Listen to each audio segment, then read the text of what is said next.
Jennifer is here to discuss a sensitive subject we all need to talk and think about. Here now is Jennifer Graziano and Time to Talk. Good morning, Westchester. It's 9 a.m. on Monday, and that means it's time to talk with me, Jen Graziano. I'm a licensed funeral director who oversees my family's funeral homes, Cox and Graziano of both the Mamaroneck and Greenwich, and the Zion Memorial Chapel of Westchester. Every Monday, I come to you discussing important topics and sensitive matters that all of us need to pause and reflect upon at some point.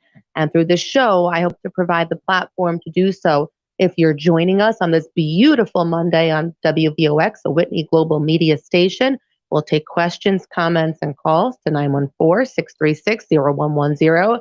And good morning to all in the control room, led by none other than Vinny. And good morning, Facebook Live viewers. Happy to have you join us this morning. Tim Judge, GreenwichLocal.com, man behind the camera. So I am joined by a very interesting guest, as always today, quite unique in her background. She is an attorney turned nurse, which I think attorney funeral director is a little unconventional, but I think she's got me beat on that. But a wonderful resource discussing aging issues. I had the privilege of working with her last week in an event, and she's the administrator of Sterling Home Care. Ricki Goldstein joins us on the line. Good morning, Ricki. Good morning, Jen. Nice to be here. Wonderful to chat with you on this Monday. I do want to talk about that interesting career pivot. You have a very interesting background. Can you tell our listeners and viewers a bit about yourself? Absolutely. I love when I meet hybrids. I mean, I consider you a hybrid as well, and I think it's fantastic. I think it's wonderful these days that you're not stuck in a certain career path like way back when, my parents were born knowing they wanted to be doctors. In this day and age, you can reinvent yourself. And I love that. I love that you're not trapped in a certain career path. So I am a practicing attorney for many, many years, and I was a criminal prosecutor both in Fort Lauderdale. Yeah. So not even, like a med mal attorney. You really, this was a full pivot. This was a 180. Interesting. Yeah. Okay. So criminal prosecutor, Fort Lauderdale. Keep going. Fort Lauderdale, Florida. And then I moved up to Connecticut, and I was the domestic violence prosecutor in Norwalk for quite a while. And, there's lots of, brutality, and with the territory of domestic violence comes wounds, bruises, scrapes, cuts, etc. Now, my parents are doctors, and I was raised in a very medical-oriented family. My grandfather was a doctor. My grandmother was a nurse. And when I was a little girl, I used to press flowers in medical books. So none of the blood, the guts, the gore ever bothered me. At the dinner table, my parents would be discussing.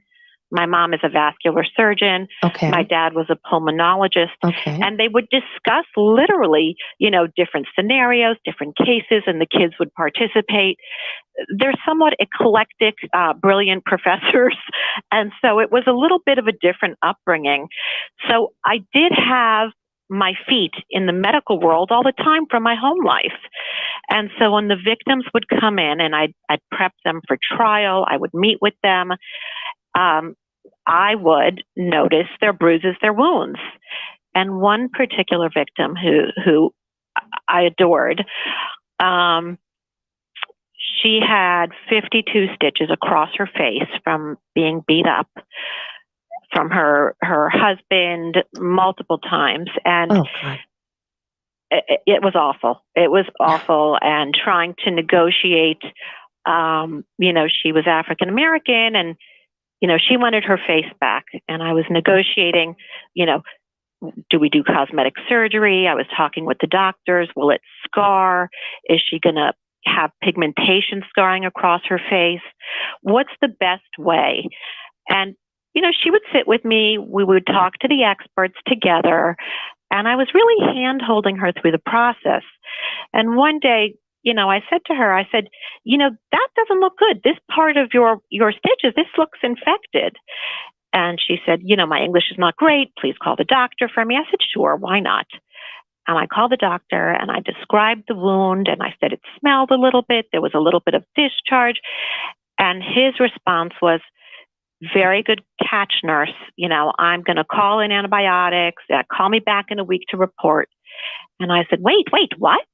I said, no, I'm calling as a friend of hers. I'm a prosecutor. She's here with me right now. Her English is not great. And he said, oh, I thought you were a doctor or nurse.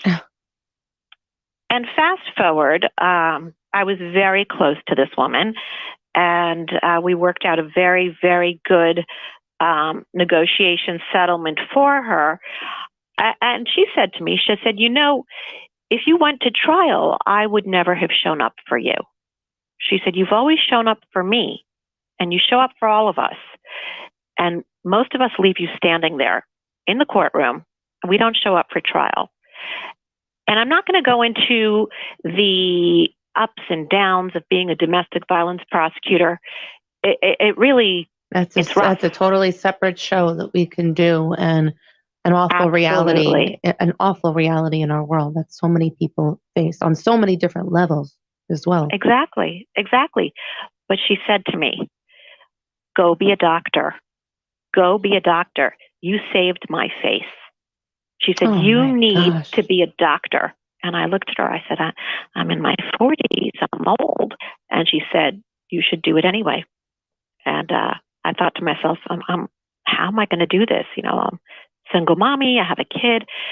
And I found a program, a really good accelerated program. And I went back to school in my late, my 40s, and I did nursing school. And I got my Bachelor's of Science in Nursing in an accelerated program, 35 hours a week. I worked as a legal consultant at night. Have a few more gray hairs from that years to show for it. But I became a nurse, and I still use my legal knowledge, but I love it, and I never looked back. That is a fascinating career journey. Again, I keep using the word pivot, but it really, it's so much more than that. And through your work, so much positive you were able to effectuate in the lives of the clients that you've helped, but you're able to take that and now bring it to a new level. And, I think the sensitive conversations that you must be part of working now with the aging population, adult children, relatives, caregivers, I think you probably have a heightened sensitivity having done that work in domestic violence and being present through uncomfortable conversations for so long. But quite a different realm you find yourself in now. So you are in the home care realm, correct? Correct. I'm the administrator and run the medical side of Sterling Care. It's like the top agency located in Greenwich.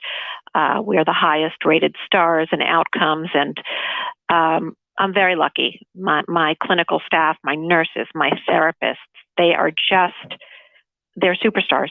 And they really, really, throughout COVID, these clinicians put on the N95s, they put on the goggles, they took care of COVID patients in the homes. It is Nurses Week, this week. And I'm not aware. Well, how fitting then. This is an even better show today then, Ricki. That's great. And stars are aligned. Well, we want to take a moment to thank all the amazing, incredible work that nurses do. They really are the engine that drives the medical vehicles most times, you'll find. Ricki, let's begin by talking a bit about Sterling, because I'm a huge advocate of going through trusted agencies, because I feel that that's where you will get the vetted, most impeccable level of care. There's so much at stake when you're bringing people into the home. And for example, there is an arguably vulnerable population. The senior themselves, they are vulnerable mentally, physically, emotionally, and you're bringing someone into their home with access to jewelry, valuables, a checkbook. So it can't be just anyone coming in to sit with mom and dad for a few hours a day. So I'm a huge advocate of going through the proper channels, planning in advance, and really investigating who is out there to help. So tell us a bit about Sterling and why you are different, Ricki. Well, what I love about this agency is our moral compass is set straight. It really is. And I love that we have a continuum of care. We can do it all. We have the medical side, which is the nurses, the therapists, the physical occupational therapists, and we have the non-medical side, which are the aides and the caregivers. And the two sides of the agencies work hand in hand together, which is very, very different from other agencies. We're also very small. We're boutique compared to the other agencies out there. So you could reach the administrator immediately. You can reach the CEO immediately. That's unheard of with the larger agencies. It's very true. It is. What I like most about us is that the ethical moral compass is set right. So for example, we will have a patient who is using the non-medical side caregivers and using the medical side under insurance. And our occupational therapist and our physical therapist will see the patient get stronger and stronger and stronger. And this means that they don't need our aid in there as much. And it's unheard of for the physical or occupational therapist of the same company to actually tell the patient and the family, okay, it's time to downscale. And so we're the only agency that, even though there's this almost like a conflict of interest here, we're happy when the patients don't need us because it means they're getting better. And I've never seen that before. Yeah, so I've always it's seen patient's interest ahead of the company's interest. Yes, I have never seen that before. And so when I get a call from my occupational therapy and she's like, they don't really need an aid 12 hours. I watched the shower. They're safe. They're good. We will let the family know. And I really do believe, I mean, even though I'm an attorney, part of me is very corporate and structured. I do believe that if you do the right thing, it always comes back to you twofold. Oh, that's true. And what I've noticed is when we've downscaled, the families cannot believe it. They're like, what? You're calling me to say that we don't need this many hours? They don't even believe me. I go, yeah. But it's a wonderful way, though, to continue. That is why your reputation is what it is. I mean, I independently know of the reputation of Sterling. I've always been quite impressed myself. But that's where it comes from. It's that honesty. It's that you're getting what you need and you're not getting sold a bill of goods. It's just real, honest, personalized, top-level boutique care. So, Ricki, is the predominant focus of the Sterling agency those short-term post-surgical occupational needs or occupational and physical therapy needs, or do you find that you have more clients just in need of that daytime care, that a couple of hours a day, companionship, medical assistance care, or is it an even split? Well, it's interesting because we do it all. And so we've had some clients for years and years with us, which doesn't mean they are ill. What it means is that they're jumping from one point of our continuum of care to another. Mm-hmm. So let's say they go in with a hip fracture. They come out of the hospital using our Medicare side, and in the home they rehab with nurse, physical, and occupational therapist. At the same time, the family pulls in a non-medical caregiver for extra security. Okay. And they continue as the Medicare episode ends. Physical and occupational therapy leave the scene under Medicare. The family continues with the non-medical caregiver. They can downscale, they can upscale, they can even bring in a private duty nurse. So a lot of times what happens is we will have private duty nurses or private duty therapists in there simply because it is a luxury and the families feel more secure, right, and there's eyes and ears. sometimes we even have personal trainers in there. If anything happens, they can bounce back to the Medicare episode. So we've had people with us for many, many years who are healthy, and actually having the caregivers and having the help makes them more independent because they're going out to restaurants. They're going out to, dances and things, and the caregiver is hanging back, and otherwise they'd never be able to do this stuff. So it truly is a continuum of care. You can handle both sides of the spectrum.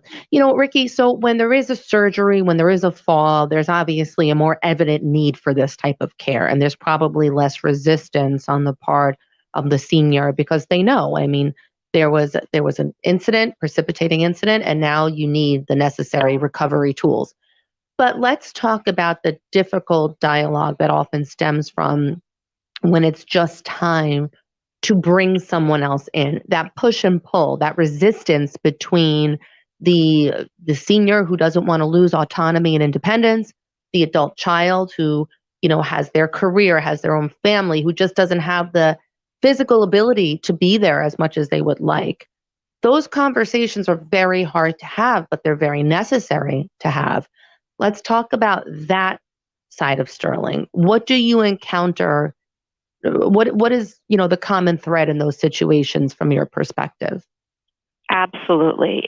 You've just described perfectly the sandwich generation. Mm-hmm. It really, if anybody is juggling a career, elderly parents, kids, it is the sandwich generation. And a lot of times, it falls on the women. I just, for some reason, in my own personal experience, I've noticed I'm somehow always meeting with the daughters mm-hmm. of the elderly parents.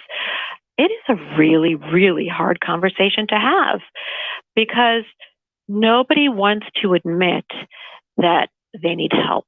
Right. Not us, not our parents, not our kids. Nobody really wants to admit that they're not okay. Mm-hmm. And so the way you approach that conversation is really important because it can actually taint it for future talks. So if you approach it in a way of anger and negativity, then your parents are not going to want to talk to you about that again. Right. What I find most helpful is to approach it with a third party. And that's where Sterling Care can step in.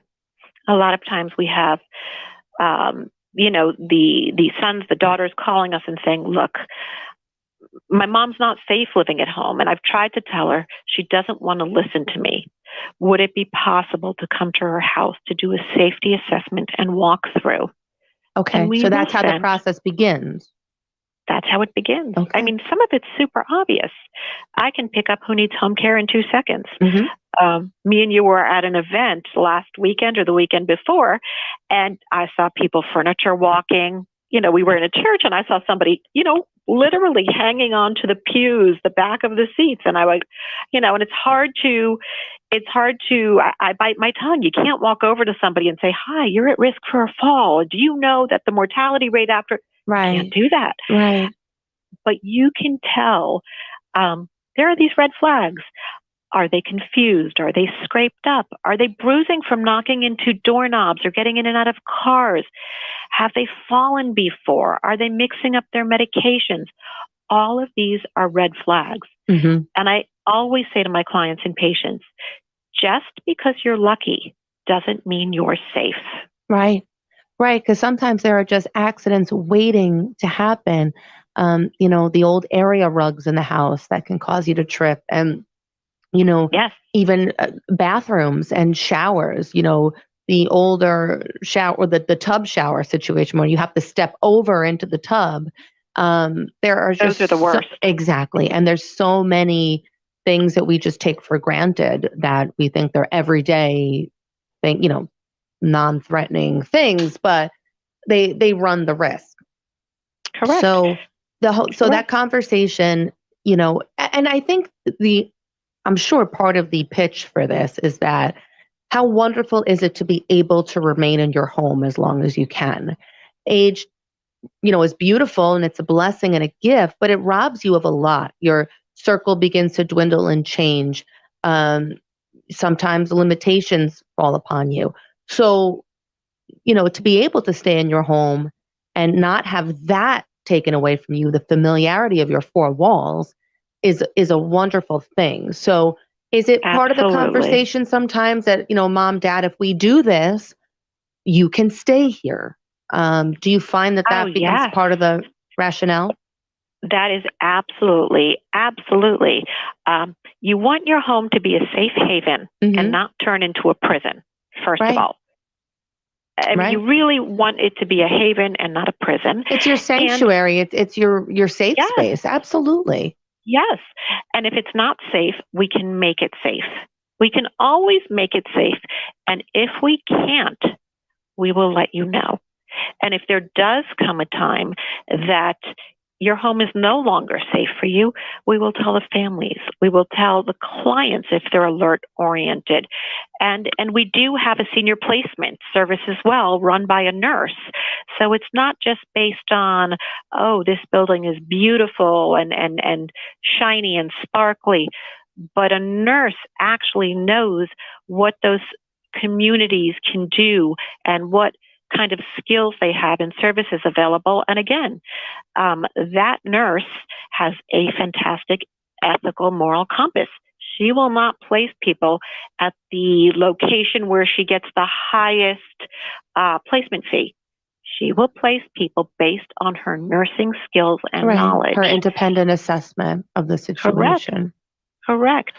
So, Ricki, you, as part of what's offered through Sterling, we have a medical side, nurses, occupational therapists, physical therapists, but then you have more companion, not medically licensed, but companions that can be in the home. Am I correct to say they can do driving to appointments? Yes. They can just oversee that medication is being taken, meal preparation, shopping, grocery shopping, getting someone outside for fresh air. You have that side as well. They can do all that. They cannot give medication. They can't give medication, but they can give reminders to take medication. Absolutely. So supervision of medication. They can give reminders. They can say, you don't forget, you have to take your pills. And if they don't, they can also let, whoever needs to know that they missed a certain medication. Okay. And the wonderful thing about the companions is not only can they maintain hygiene, shower, dress, meal prep, etc., they're also company. So your loved one is not lonely. And depending upon your loved one, are they chatty? Do they like chattiness? We match the caregiver to your loved one. Some people really don't like chatting and they don't like somebody being, right there and hovering. Right. Other people really are lonely and miss the company and they want to scrapbook and play checkers. So it's important to find the right match. And with an agency such as yours, you have the resources to do that. You have plenty of people in place, and you have the ability to, if this is not a fit, okay, that's fine. Let's move on. Let's try this person. So again, yet another benefit of going to a trusted agency. I always say, think about this before the crisis sets in, before it's too late and you're just scrambling to find someone, because this is too important just to put anyone in there, folks. You need to have trusted, vetted personnel in the home space. We really can't stress that enough. Absolutely. And don't wait until, they're hospitalized. Don't wait till when you see those red flags, and if the conversation becomes uncomfortable, invite a neutral third party in, because to us, it's an obvious. And so when we walk into the house and we see what's going on, and sometimes the children, they don't want to be there because they really want objectivity. And we will sometimes make those calls and say, well, actually, your mom's right. She's fine. But again, it goes back to the honesty that you're not going to sell somebody a bill of goods or place them. And I think that's something that we've taken away today, that call Sterling, get a real honest, independent, non-biased assessment. Ricki, our time is coming to a close. So how can people contact you directly and just get information? There's no harm in getting information. How can we do that? Absolutely. You can call the agency, that's Sterling Care, and our phone number is 203-532-0500. Okay. And you can ask for Ricki directly, but we have very knowledgeable people here as well. And if you're not sure what you need, you can always ask for me, and we can go through your needs and see. Sometimes we find that, you know what, you've called too early in the process. But you know what? It's a better early, and then when the time comes, you know who to call. Ricki Goldstein, the administrator of Sterling Home Care. I thank you for the information, and I encourage everyone to give her a call to learn more. There's no harm with getting your education and your information in advance. Thank you, Ricki. And this is Jen Graziano thanking you for taking the time to listen as we took the time to talk. Sign up for the show on timetotalkwithjen.com and listen to all of our episodes. Have a great day, everyone. Bye-bye.